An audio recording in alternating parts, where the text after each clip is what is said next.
별이 빛나는 밤에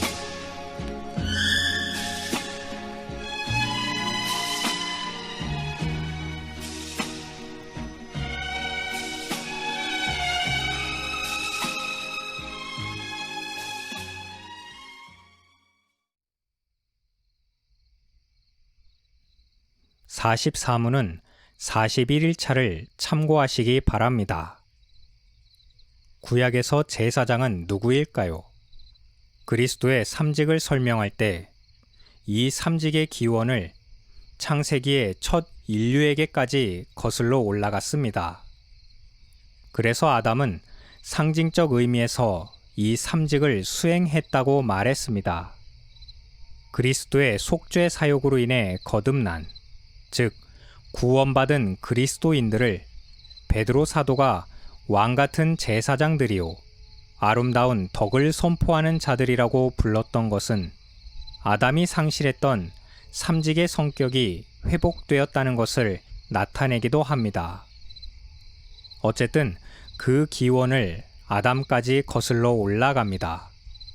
하지만 제사장 사역에서만큼은 실질적인 의미에서 타락 전후로 나누어질 수 있습니다. 왜냐하면 성경에서 제사장에 속한 일은 속죄와 관련되어 있기 때문입니다. 타락하기 전 아담에게 수행되었던 제사장직은 속죄의 성격이 없습니다. 왜냐하면 아직 죄가 거기에 없었기 때문입니다. 이런 의미에서 성경의 최초의 제사는 창세기 4장 가인과 아벨의 제사에서 나타납니다.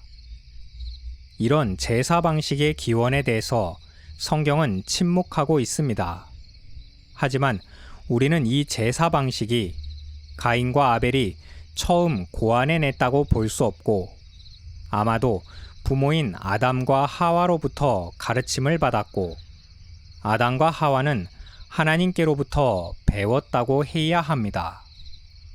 왜냐하면 제사 제도가 가진 보다 본질적인 의미는 예배, 하나님께 대한 경배의 한 방식인데 기독교 신앙이 여타 다른 종교들과 명확히 구분되는 기준 가운데 하나는 하나님께 대한 모든 경배의 방식들은 인간의 창작물이 아니라 전적으로 하나님께로부터 받는다는 데 있습니다. 따라서 가인과 아벨의 제사는 하나님으로부터 나왔습니다. 하나님의 은혜가 아벨에게서 셋으로 이어졌고 그 후에 계속 경건했던 족장들의 계보를 따라 내려오는 동안 제사장이라는 공적인 성격을 맡아 수행하던 사람이 따로 존재하지는 않았습니다. 특별히 창세기 14장 멜기세덱이라는 인물에 대해서 18절 그는 지극히 높으신 하나님의 제사장이었더라라는 표현을 제외하면 이스라엘이 애굽에서 불러내어진 이후 하나의 국가의 형태를 갖추기 시작하면서 선지자, 제사장, 그리고 한참 후에 왕의 직분이 세워지기 전까지 공적인 직분으로서 제사장으로 세워졌던 사람은 없었습니다. 이렇듯 이스라엘의 출애굽 이전에는 특별히 이 직분들이 한 사람 안에서 구분되지 않았습니다. 출애굽 이전의 족장들은 선지자였고 제사장이며 왕의 직분을 수행하는 상징적 의미를 모두 갖고 있었습니다. 그러나 하나님께서 시내산에서 모세에게 율법을 주셨을 때 이제 하나님께서는 한 사람의 인격 안에 있었던 세 직분의 성격들을 각각의 사람들로 따로 세우셨습니다. 선지자 직분의 경우에는 어떤 계보나 혈통도 존재하지 않고 하나님께서 그 시대마다, 지역마다 직접 불러 세우셨습니다.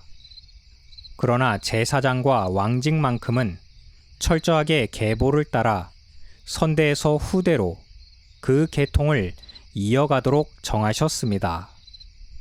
선지자와 제사장이 가지는 주요한 차이점은 그들이 모두 하나님에 의해 임명을 받았지만 선지자들은 백성 앞에서 하나님의 대리자요, 메신저로서 하나님의 뜻을 말하도록 하기 위해 세워졌습니다.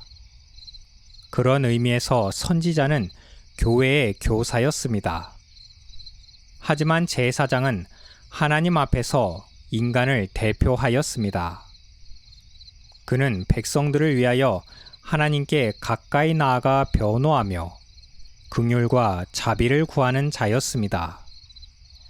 어떤 의미에서 제사장도 선지자와 마찬가지로 교회의 교사였습니다. 하지만 구약의 선지자들은 백성들의 일상의 삶에서 이루어지는 모든 성과 덕의 문제들에 대해서 의무와 책임에 관하여 가르치고 교훈했다면, 이에 반해 제사장은 하나님을 경배하고 예배하는 데 있어서 건전하고 올바르게, 정확히 말하면 하나님께서 원하시는 바, 가르치신 바대로 하나님을 섬기도록 가르치며 인도하는 데 있었습니다. 특별히 그들의 직분은 백성들의 죄 용서를 위하여 드려지는 제사의식과 밀접한 관련이 있었습니다.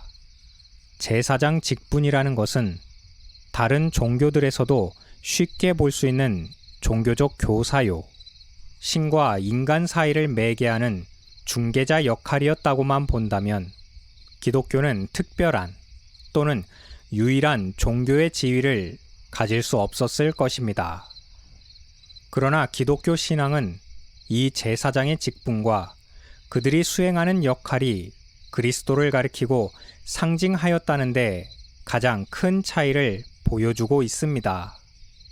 이것이 결국은 오늘 우리가 그리스도의 제사장직에 대해서 배우는 가장 큰 목적입니다. 때문에 그리스도를 발견하지 못하고 배우지 못하는 구약의 모든 제도들, 특히 제사장 직분에 대한 탐구는 우리들에게 아무런 유익도 줄 수 없을 것입니다.